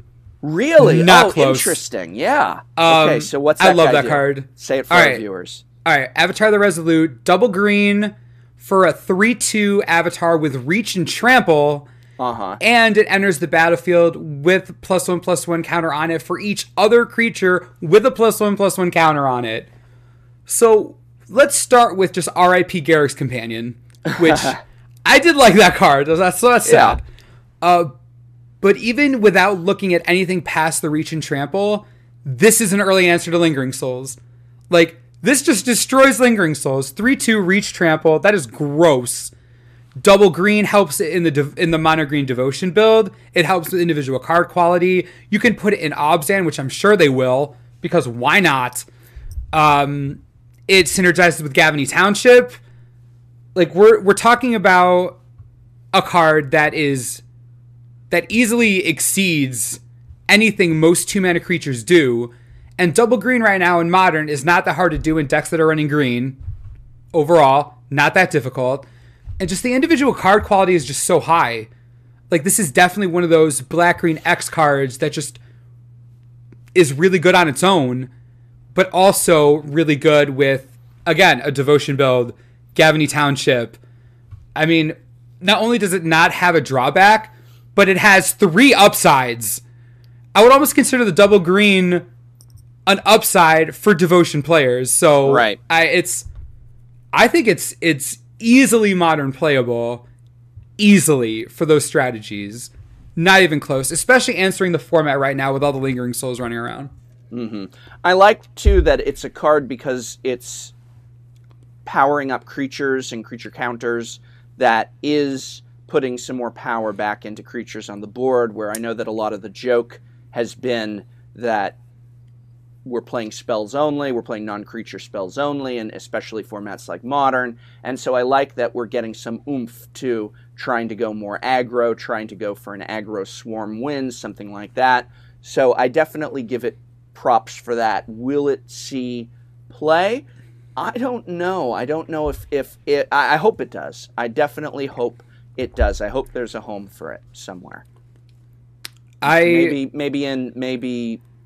it can hit some of the zoo decks that are starting to emerge.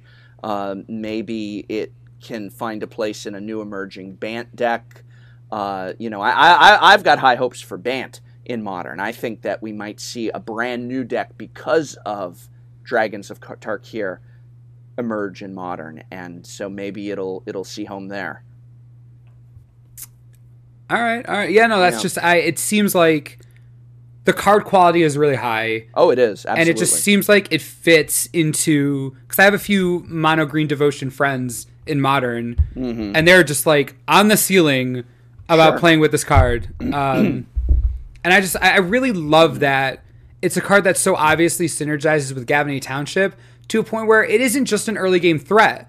Like, you could drop this later after you've activated the Township, and it comes in as a 6-power trampler. Like, that's pretty cool. I like that it gives it late game value, so it's not just some early thing that you want to lay down and smash people in the face with. It lets green players think, which is something that, you know, I am always in support of as being the superior blue-white player. Yeah, you better be careful. You're gonna have some gruel school complaints. I've had many. Green players have to be very, very, very thoughtful with their plays. I must say. I just mess around. I'm Azorus. You're just joking. Just joking. Well, my runner-up for Modern is one that I do know is going to see some play, and that's definitely Dramoka's Command. That one will see Modern play at green and a white to choose 2. Prevent all damage, target instant or sorcery spell would deal this turn. Target player sacrifices an enchantment. Put a +1/+1 counter on target creature. Hey, maybe it's actually going to end up in the same deck with Avatar there. And, of course, target creature you control fights target creature you don't control. I think this is definitely going to see some Modern play.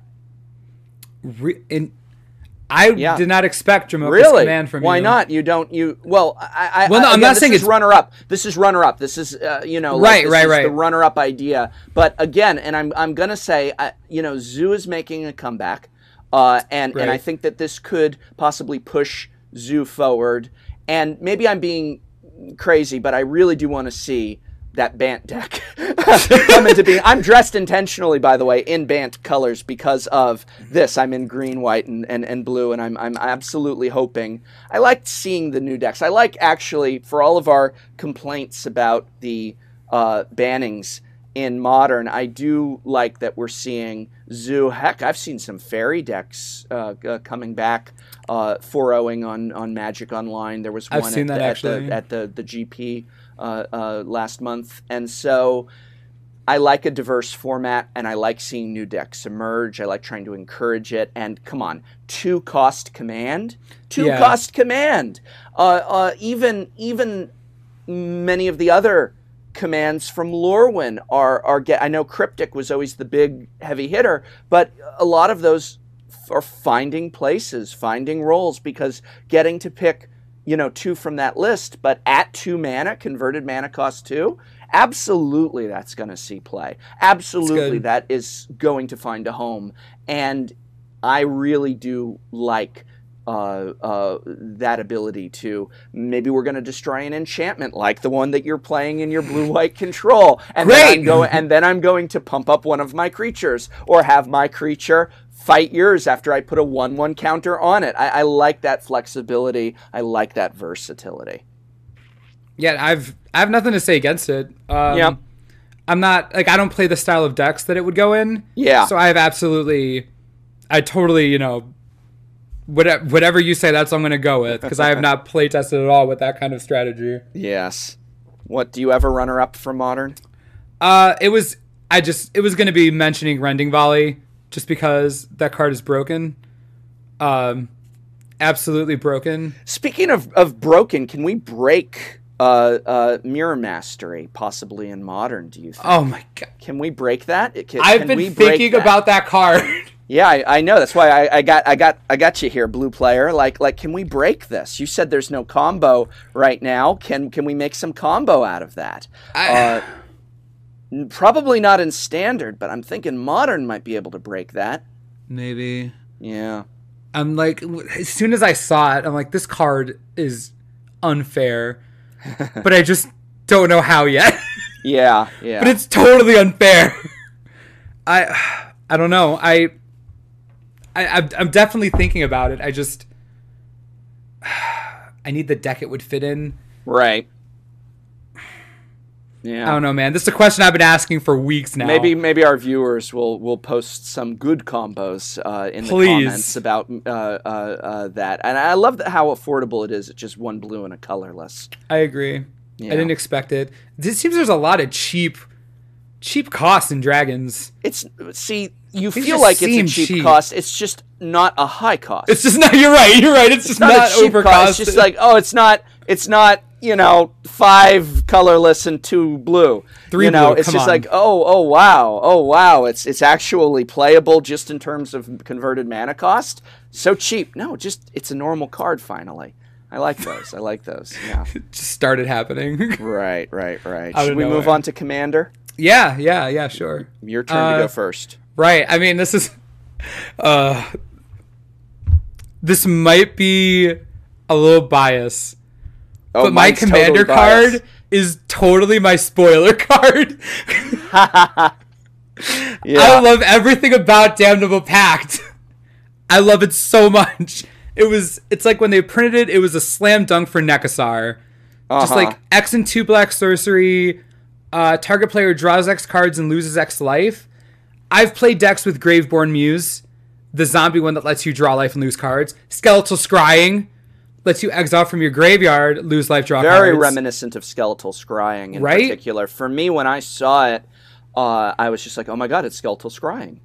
Right? It was and that's the first thing I thought of was, Skeletal Scrying. It didn't hit me for a while that it said target player. Yeah. And then I started thinking about it, and that has never been done before. It's the first time. Every time you have a draw X cards, lose X life, it's you. You do it. Right. That's it. This totally creates a whole new precedent, and giving that versatility is so good, especially in a format like Commander, where if you're playing like me with just casually with friends, games go like a while. So you get a lot of mana, and it's just being able to turn that around on somebody and having that versatility is sweet. Like, just imagine if Skeletal Scrying let you target an opponent. It's kind of cool. Yeah, I think it's a cool that's concept. What we've got. That's what we've got here. That's so great. And without having that additional cost, too. Like, you don't need to exile cards from a graveyard. Right. You don't need to have Devotion to Black, which is another one. You just pay mana. It's almost like Secure the Waste. It's just, it does something for mana. Like, Beautiful. That's it. Oh, yeah. It's going to see a lot of play. It's going to see play outside of Commander, I think. Really? Where? Possibly in Standard. I would like that so much. In the blue, in some black control, if not in the immediate meta, then I think that there might be a place for it, because we've been seeing so much in Standard. I mean, Esper control, blue-black control. Black has been part of the control color. I think that this might have a home in that deck for those very same reasons. That's fair. Yeah, no, I think when we spoiled it, I mentioned that I would like to see it in blue-black control. Yeah. My issue is speed of the format and how valuable life total is. Right, that's true. That was definitely, because as a control player, I don't really care what my life is unless it's 0, but at the same time, with a lot of aggressive strategies running around, that resource isn't as resilient as it used to be. It doesn't last as long. Radiant Fountain's super great, but I don't want to hit myself for like 5 damage. Like, I don't want to lose 5 life at sorcery speed. So it's definitely, it'll be reactive to the format, whether or not Damnable Pact has a chance, and how blue-black or Esper evolves. Right. Well, I think it'll be at least on the testing list when the new sets hit. I think for it'll Esper, always be on that testing list for Esper, for blue-black. I don't think we're going to see the likes of mono-black anything for a long time. That was that got so much hatred. I never understood the hate. I didn't play it and I lost to it, but I never understood the hate for that. I hated that Esper I didn't really control. hate it. I hated that Esper control, and I don't mean to begrudge people. I mean the standard one, not like but that's standard Esper control was just gosh. I mean, go back to Innistrad. Sitting on thumbs. I mean, my goodness, that took forever. But yes. I mean, you were playing during Innistrad, yeah? I was playing during Innistrad. I didn't mind. That was the control deck I did not like. That won only by playing Nephalia Drownyard. I didn't mind that one so much. I really like again, that. I never played them. I only lost to them and occasionally won. But so far, it was just that recent standard Esper control that really started to tick me off when I saw I was playing against it. And I was just like, oh, gosh, here we go again. Although it still felt pretty sweet when I won. Yeah, absolutely. Oh, man, I'd love Damo Pack to be in standard. That'd be sweet. All right. Your turn. Okay, so I'll tell you what it is not. And it is not Clone the Legion. And people are Clone Legion. And people saying Clone Legion. Commander, leave me alone. It's 9. It's 9. It does not have Delve, and it's 9. It's not going to see Commander play. It is not. That's how bad Clone Legion is. It's just another blue mythic jank. Or what in about other Narset? words, Narset is not jank. No, Narset I mean in that deck. Ow, give me a break. Give me a break. It's just another blue mythic. Not even playable in Commander. No, my pick is Assault Formation. I like Assault Formation for Commander because we are getting most of the effect from an incredibly popular, incredibly powerful commander, Duran the Siege Tower, and we are getting that effect on a 2-cost, mono-colored enchantment that now can go in a lot of different decks. So we can play this in mono green, we can play this in Golgari, we can play this in any number of decks as long as they have green. It's only 1 green and 1 colorless. And we're then going to get the Duran ability on that enchantment, which is great. How often do you get, and it's such a unique, up until now, unless I'm mistaken, nothing else gave us that ability. I don't think so. I think there's lots of ones that will switch power and toughness of target creature, but not that they'll keep their power and toughness but assign damage differently. If they're out there, they're very obscure, and I love this at a 2-cost. And in addition to that, we can turn our defenders into attackers, which is fascinating for Commander. Defenders are still not going to see any standard play. There's no wall deck, but in Commander, we can dive into a rich history of walls and suddenly start finding a way to make that work, pumping up our creature's toughness as well for 3. I love it, and as someone who plays a Treefolk Commander deck that does not have white, I could never play Duran in my Treefolk deck because he's in white, and my commander for Treefolk is the Sapling, who's only in Golgari colors. Well, now I've got Duran essentially in my deck on an enchantment for 2. I am in love with Assault Formation for Commander. Super happy, super excited, doing something special, doing something neat. Way better than Clone Legion. Give me a break, Clone Legion. No, I mean, you're definitely talking about taking one of the most popular commanders. Oh, yeah. And just putting his ability on a stick. And it's like you definitely can't do that and have no one notice, especially something as unique as Duran's ability. So I could not, that is a great card. Assault Formation has already made way, everyone's freaking out about that, which they should be, because that card is such, I know you say it's not high costed, but that is a low cost ability for only being in green for color identity. That is such a low cost, and for how much it does. Yeah. Extremely impressive. I mean, they put so much on that enchantment. And for Commander, you can build around it, because if you're expecting to get that into play, then you build around this idea of high toughness things, walls, since you can lose the defender. There's a lot of different ways it can go. There's a lot of different homes for it. This is a great example, something we'll talk about in the next podcast when we do get to Commander, but this is a great example of the difference between good in Commander and made to be good in Commander. And I do not think this was a card that they specifically said, what's a little treat we can throw Commander? And they thought of this. I don't think that at all. I think this is something where they made this card and people said, who were Commander players, that's going to be great in Commander. And I always prefer that, because whenever they go, all right, let's do that Commander card for the set, it's always forced. Commander's about finding the cards that will work in it, not about being handed them. I don't want you to hand me a great Commander card. I want to find it, and I've found it in Assault Formation. I mean, it's also nice because it's not even that the cards design came out of nowhere. It makes sense. Right. It does. For the set, and it makes sense for the clan that it's supposed to be representing. It's like everything just fit perfectly for them to make that and have it work. That was a good pick. A soft formation is pretty great. It's very undercosted. Oh, the card is so cheap. Oh my god. Yeah. Any other mentions you want? Anything that's exciting you? Just in any way, shape, or form that you just want to talk about? Actually, yeah. One card, just design-wise, that I really like is Illusory Gains. That is an interesting one, isn't it? Right? It's 3 colorless, double blue, an enchant creature. You control enchanted creature. And whenever a creature enters the battlefield under an opponent's control, attach the gains to it. That's hilarious. It is. They can outthink it.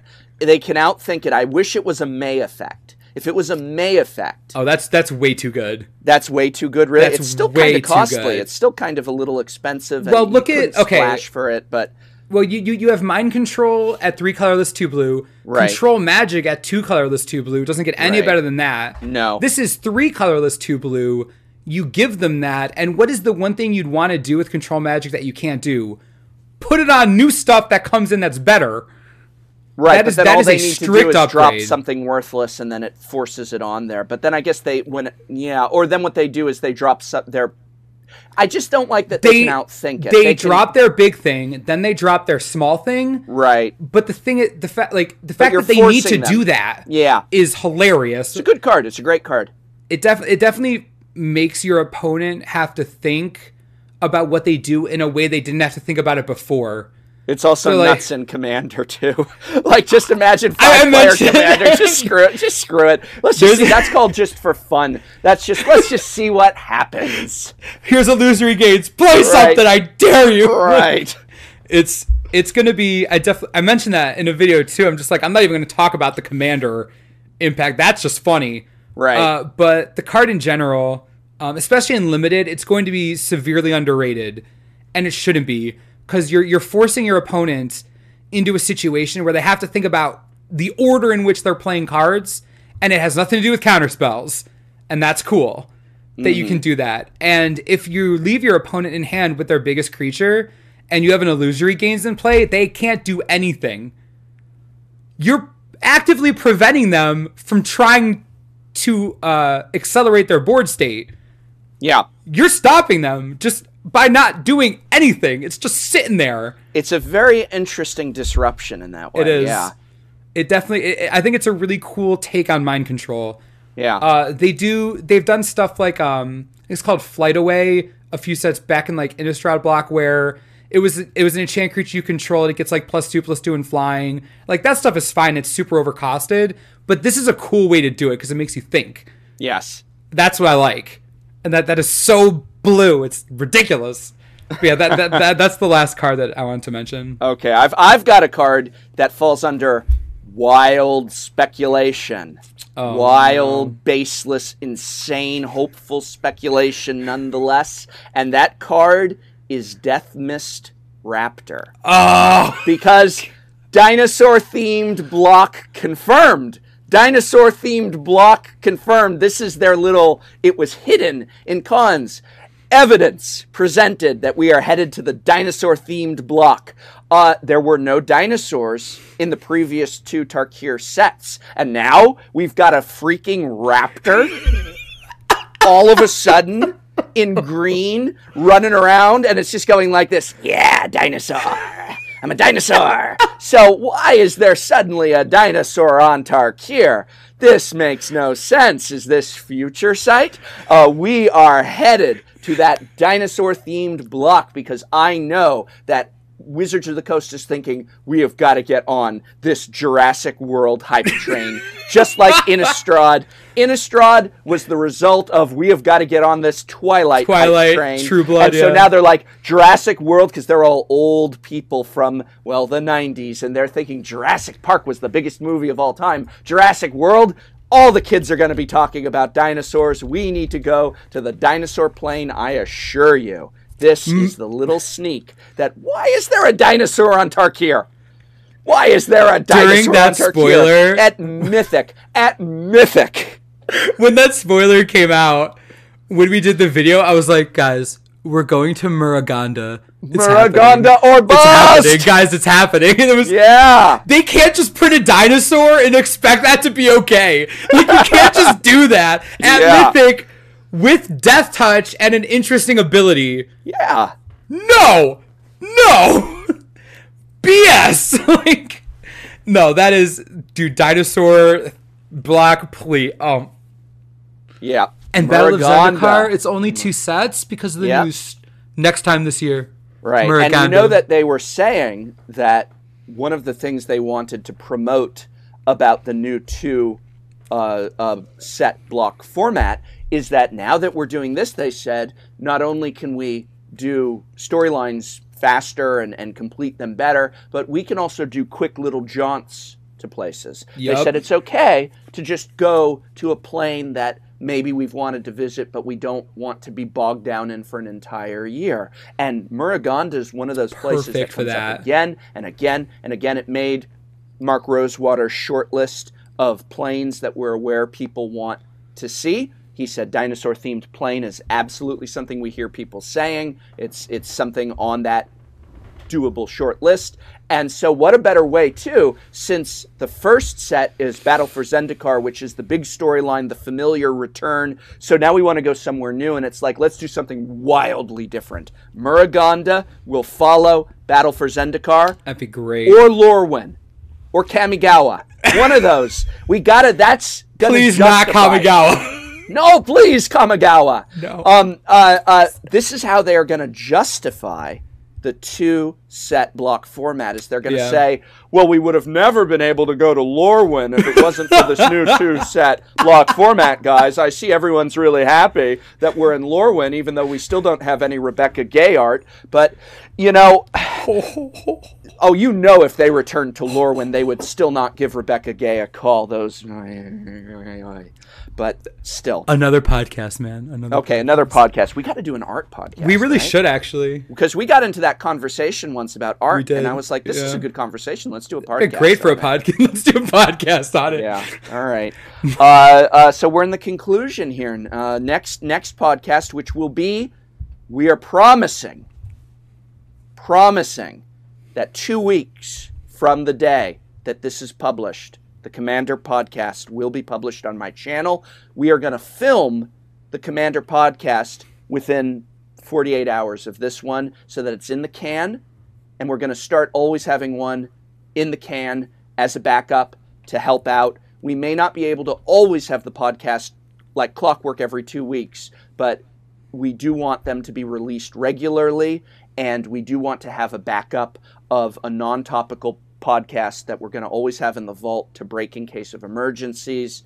And we are going to say this because we know that it was a long delay before this podcast. Yeah. And thank you for your support, by the way, everyone. It's nice to hear that. It made us both feel, definitely sad that we weren't able to make really it happen. Guilty. But you can't control illness. You can't, I had that space flu over the winter, and I could barely get my 10-minute videos out. So you can't do, this has been an hour and a half. You can't do that. It lingered. I think everyone, was really cool about it, but we also were very touched, both of us, by the support from everybody and the excitement. When's the next dies? When's the next dies? It made us feel both guilty, but also good, because it's really nice to be appreciated in that way. And so thank you to all of you for sticking with us and tuning in and staying to the end of this podcast. If you're hearing this message, you're a trooper, and it really makes us both feel very good. So thank you. Where can we find you, Wedge? Oh, you mean on the channel that they're watching this on right now? At the channel that we're watching. Where can we find you besides the channel? Wow. Oh my gosh. Twitter.com/themanosaurus. Please follow me so I can feel like I matter. Twitter, do you think this Twitter thing is going to take off, or is it just a flash in the pan? I think. What's your Friendster? Do you have a Friendster? Do you have a MySpace page for the Manosaurus? Well, okay, here's what happened. I mean, I had a MySpace page, but it was compromised.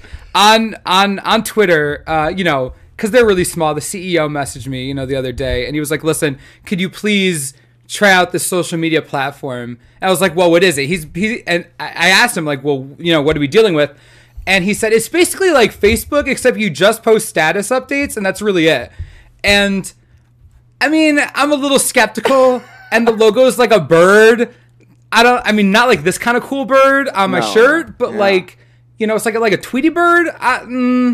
And the name is just ridiculous. Twitter. Right. Like, what are you going to send twits? You're going to send twits Twitter? Well, am I going to twit someone? It sounds like it sounds bad. You know, I don't know. I'll tell you what, I'm going to sign up. I'm going to sign up on Twitter. I'm at Tolarian College on Twitter. I'll give it a chance. Feel free to come follow me, hear what I have to say. It's largely retweets. Retweets. Other people are so creative, and I can just push a button and just you can just take it for your own. Yeah. Well, I can just like let a little of it stick onto me, I think. I don't know.